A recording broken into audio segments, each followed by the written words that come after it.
the whole thought of women over 50 and striving to find your voice. And I was thinking that the quiet strength that changes everything. And as women of God and women of wisdom, there is times we struggle with identifying who we are. That moment when you walk in a room and somehow, without saying a word, people notice. That's not about being the loudest or the most dramatic person there. It's about something deeper. And I think we've lost that. We've lost that eloquence of grace as women. We've lost that desire to be discreet, but even in your discretion, you're seen. And I was thinking about Esther, how she didn't burst through the palace doors demanding attention. She didn't have to. She understood something powerful, and the right presence at the right moment can change everything. And I think we're at that time now where the right presence needs to show up. If we look at the world we're in, we look at the things that are happening in the world, one thing we're missing is strategic, intercessory, warrior mentality presence. And we're looking at the world, we're seeing such demonic influence. We're seeing people who are yielding themselves to darkness. And that spirit is ruling them. That spirit is controlling them. And it's the unfortunate thing is they don't know. It's like when people take on the Ouija board and they do horoscope readings or they do necromancy or they do palm readings and entertain witchcraft, they don't realize that they're opening themselves up to an access that the enemy is just waiting. He puts things before us, and what he's been putting before us in many places is the spirit of greed, the spirit of needing power, those that are searching for significance. I can't begin to imagine how some women are selling their soul for that need for power, and yet they're submitting to the ones who don't respect them, but accusing the ones who wants to give them liberty of not respecting them or treating them with kindness. And so maybe in some places you felt invisible lately. Maybe you've been told to tone it down. And we have been walking on eggshells not to be so critical, not to be so judgmental, not to be so bold and loud. And we've taken that step back, or we are waiting our turn again. And that can be frustrating, especially if you're a woman over 50 and you had been taking down and stepping back and waiting your turn. And now you're realizing if I keep doing it, my turn will never come. And it gets to the point where those quiet years and the ones where you feel like everyone else is getting promoted while you're just waiting.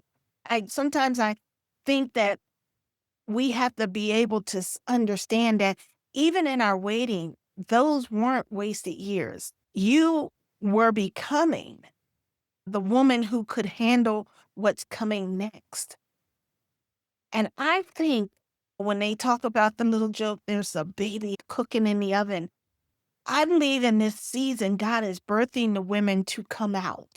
It's now time for us to speak up. We have a lot of women speaking on our behalf, representing what we think is the woman's perspective or the woman's voice, but it's truly not the voice that God is asking for the women of authority and power to come forward.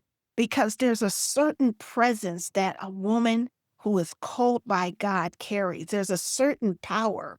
And so we have to understand that we've cried behind those closed doors and we showed up anyway. We've been unestimated in areas that times we just been overlooked, and maybe even we've been diminished and dismissed and people didn't take us serious. But every single experience, y'all, has been preparing you for moments that matter. The moment is now. And I know we're looking at the world, we're looking at our homes, we're looking at our jobs, we're looking at our children, we're looking at our finances, and we're saying we've done so much only to be where we are. I want you to understand that it's not about waiting for permission anymore. It's about recognizing your time is now. I have a book called Stepping Into Your Now. And if you go out to my links, you'll find it because I believe it's time that we prepare to be in the now. It's time that we prepare to get out of ourselves and walk into our presence. What is that presence? See, because in our presence, we carry a grace, we carry an authority, we carry a level of wisdom that gives us the ability to tap into areas that most people couldn't. We can discern atmospheres, we can discern the spirit behind a thing. And because other people aren't in tune to that, sometimes we step back and we say, I won't say anything because I don't want to disrupt people's thinking. I don't want to sound like I know it all. But God is saying now is the time that we step forward and we go forward and do what we're called to do because it's not about proving ourselves anymore because the world needs what we've learned. We've gained so much wisdom. We've been through it. We've been hurt. We've been betrayed. We've been sick. We've been in financial distraught. We served in the military. We served in things that caused us to have to adjust who we were because we were around chauvinistic men who couldn't deal with a strong woman. And it's not to say the woman was exerting her power and authority over them, but their insecurity couldn't deal with the authority and the presence we carry because as men of God, man who knows himself wants a woman who knows herself, right?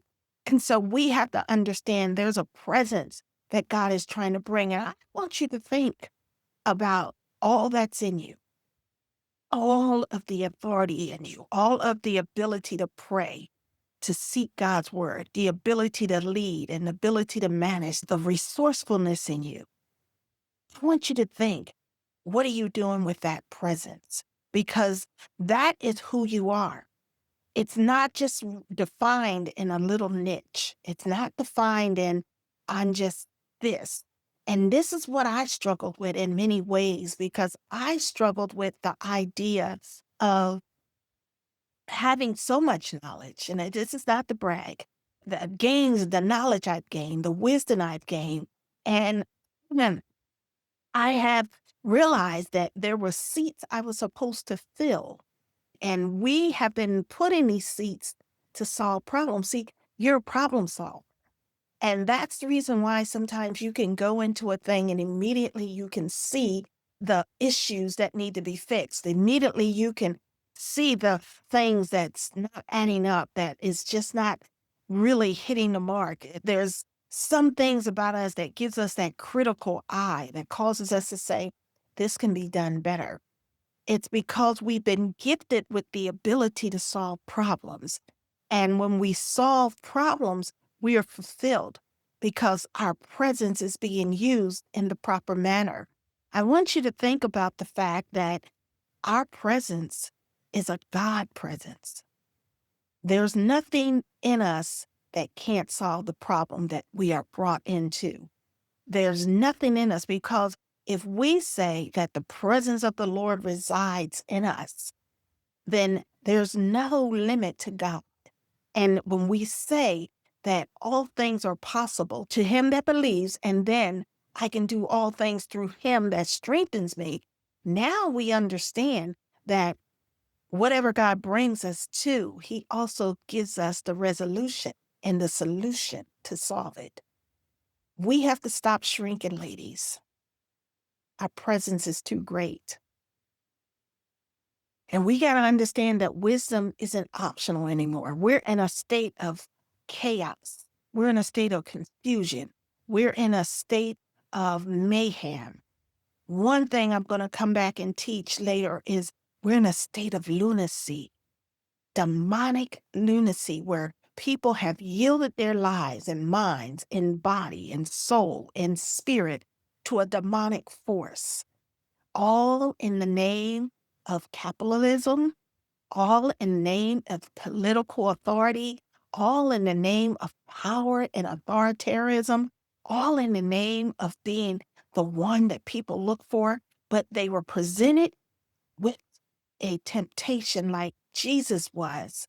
But Jesus denounced it and he denied the opportunity to gain all the world. But the worldly people, and even, I'm sorry, that same spirit has infiltrated the church. We see people fighting over platforms, fighting over what truth is, fighting over who's a prophet and who's not a prophet. We're seeing that take place. It's not God.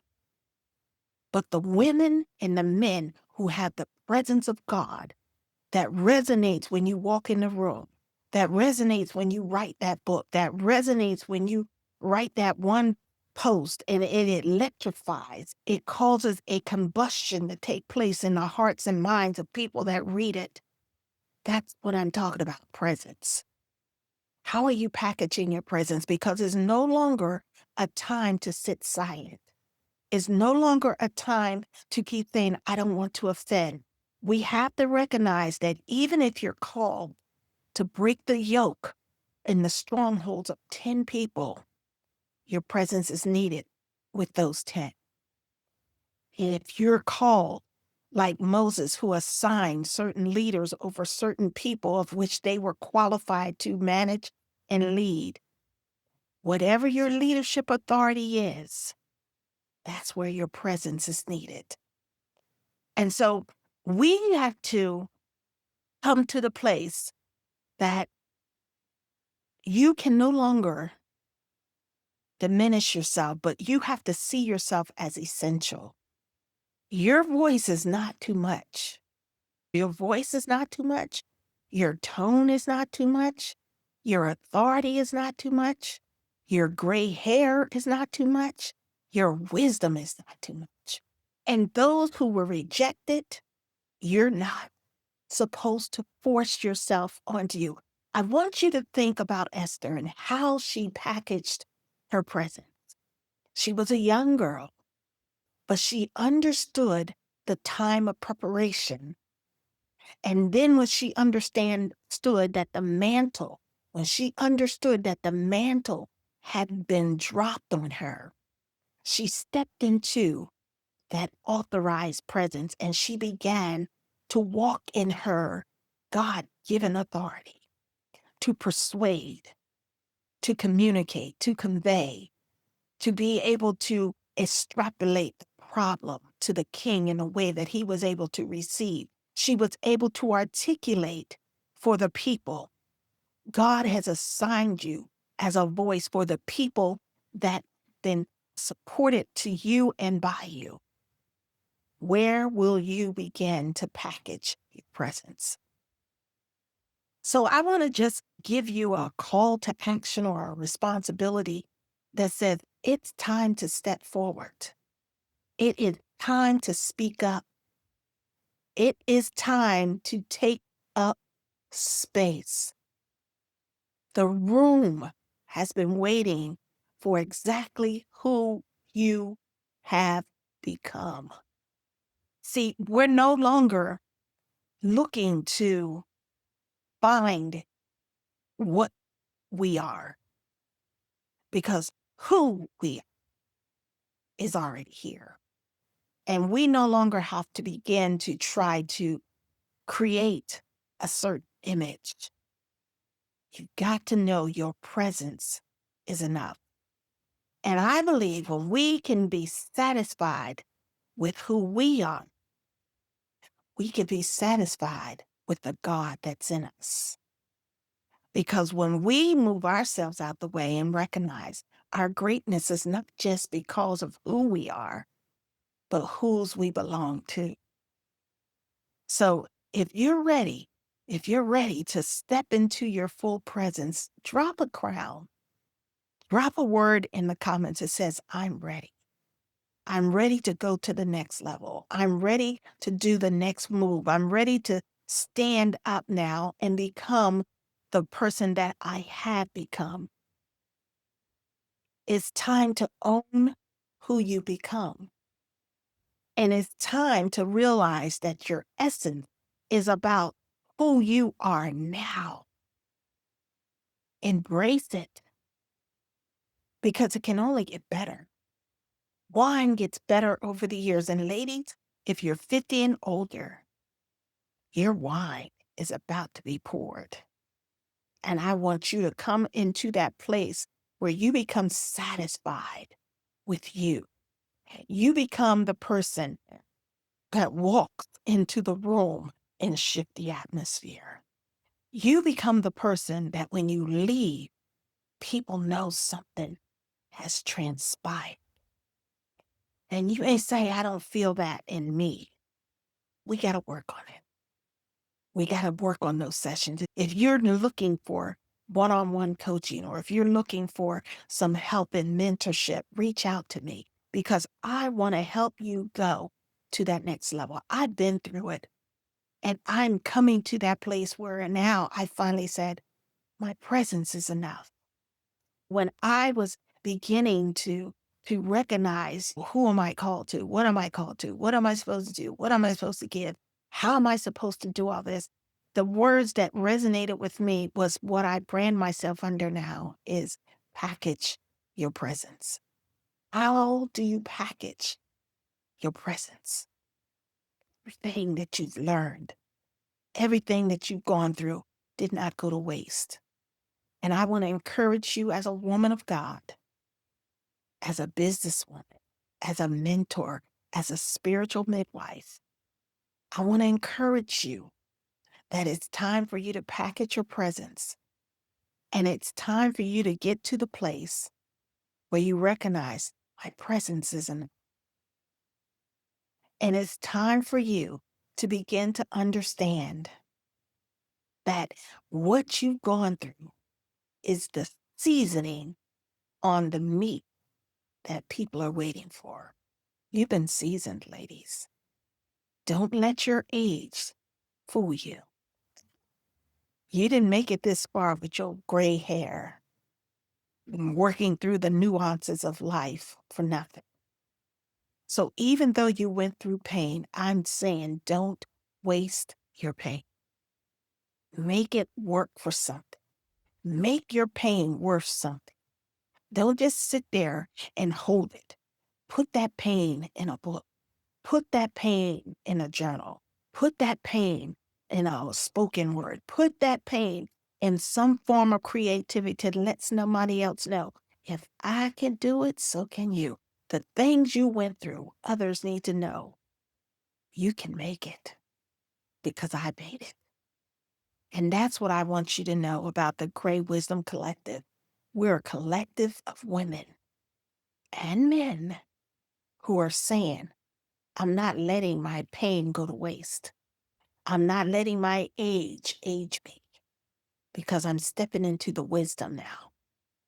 And I'm going to be what I'm called to be as a woman mentor, mentoring the next generation, as a male mentor, mentoring the young boys that are coming up, as a leader, as a woman of grace and eloquence, as one who is prophetically established, mature, not fighting for titles, not fighting for to be heard, not fighting for validation, because I'm already validated.